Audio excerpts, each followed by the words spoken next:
যদি আপনি ইউটিউবে নতুন কাজ করতে আসেন, আপনি নতুন, তাহলে আজকের এই ভিডিও থেকে আপনি কয়েকটা বিষয় নোট করে নেবেন, এগুলো আপনার পরবর্তীতে কাজে আসবে। তো কি কি বিষয় রয়েছে এক এক করে আমি প্রত্যেকটা বিষয় বলছি। প্রথম বিষয় হলো, আপনি যখন ইউটিউবে নতুন আসবেন, অবশ্যই আপনার এখান থেকে কন্টেন্টের দিকে ফোকাস করতে হবে। কি ফোকাস করবেন? আপনার যখন যেটা মনে চাই ভিডিও তৈরি করতে, ওই রকম করলে কিন্তু চলবে না। তো এখন আপনি ভালো ভিডিও কই পাবেন? আপনার ক্যাটাগরি অনুযায়ী। তো এর জন্য আপনাকে একটা টেকনিক অবলম্বন করতে হবে নতুন অবস্থায়। কি টেকনিক? আপনি কি করবেন? প্রথমে চলে আসবেন, ইউটিউব রয়েছে এখানে, আপনার ইউটিউব চ্যানেল রয়েছে এখানে। আসার পরে আপনি কি করবেন?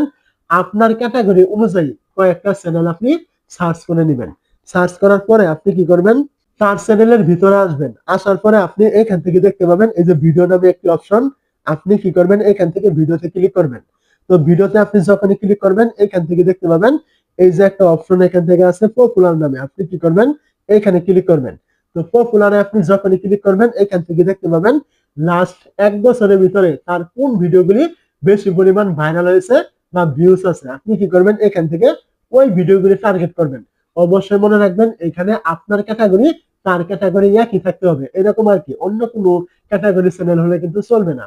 তো এখান থেকে দেখতে পাচ্ছেন তার এখান থেকে যে ভিডিওগুলি লাস্ট 1 বছরের ভিতরে ভাইরাল থাকবে, আপনি ওই ভিডিওগুলি টার্গেট করবেন। কি টার্গেট করবেন?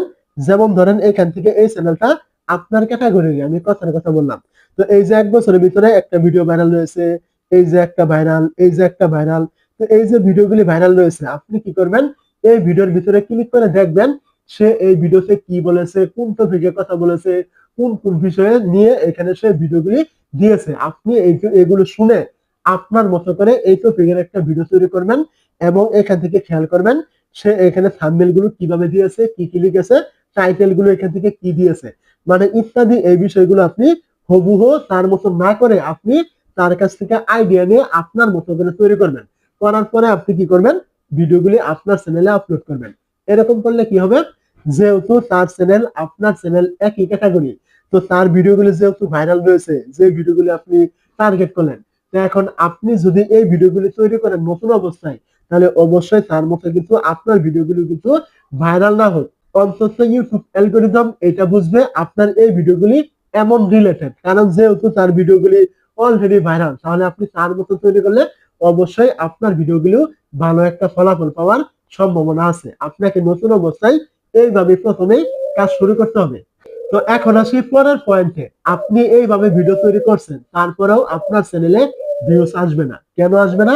এতে ঘাবড়ানোর দরকার নেই, টেনশনের দরকার নেই। আপনি খুব ভালো কোয়ালিটির ভিডিও দিচ্ছেন, তারপরেও আপনার চ্যানেলে ভিউজ আসবে না, একেবারেই আসবে না, জিরো ভিউজ হবে। তো এটা কেন হয়? এটা হওয়ার কারণ একটাই, নতুন অবস্থায় ইউটিউব আপনার চ্যানেলটা কোন রিলেটেড, কেমন অডিয়েন্সের কাছে নিতে হবে, এগুলো কিন্তু সে কিন্তু বুঝে না। আপনি আমি মানুষ, একটা চ্যানেল দেখলে বুঝতে পারি যে এই চ্যানেলটা কেমন কেমন অডিয়েন্সের কাছে নিতে হবে। কিন্তু ইউটিউব অ্যালগরিদমের কাছে আপনার মতো আরো লক্ষ লক্ষ চ্যানেল আছে। তো এই জন্যই সে কিন্তু অল্প সময়ে বুঝে না আপনার এই চ্যানেলটা কেমন। তো তার জন্য অবশ্যই তাকে সময় দিতে হবে। আপনাকে এখানে সময় নিয়ে কাজ করতে হবে। যখন অ্যালগরিদম বুঝে যাবে আপনার এই চ্যানেলটা কেমন কেমন অডিয়েন্সের কাছে নিতে হবে ভিডিওগুলি, ওই সময় আপনার চ্যানেলগুলো আস্তে আস্তে গ্রো করা শুরু করবে। যে ভিডিওগুলি আপনার জিরো ভিউ হতো, একদমই ভিউ ছিল না, পরবর্তী গিয়ে দেখবেন ওই ভিডিওগুলোতেও ভিউজ আসা শুরু হয়ে গেছে। আপনাকে এখানে ধৈর্য সহকারে অবশ্যই থাকতে হবে, কাজ করতে হবে। তাহলে আপনি এখান থেকে 2 দিন আগে হোক বা পরে হোক এখানে আপনি সফল হবেন। তো এই যে আমি আপনাকে কিছু কথা বললাম, আপনি নতুন হলে এইগুলোর উপর দিয়ে আপনাকে যেতে হবে। এগুলো আপনি আগে থেকে যদি সতর্ক হন বা আমি আপনাকে যেভাবে বললাম ওইভাবে করেন, তাহলে অবশ্যই কিন্তু আপনার অনেকটাই সময় কিন্তু বাঁচবে, আপনার কাজটা কিন্তু অনেকটাই এগিয়ে যাবে।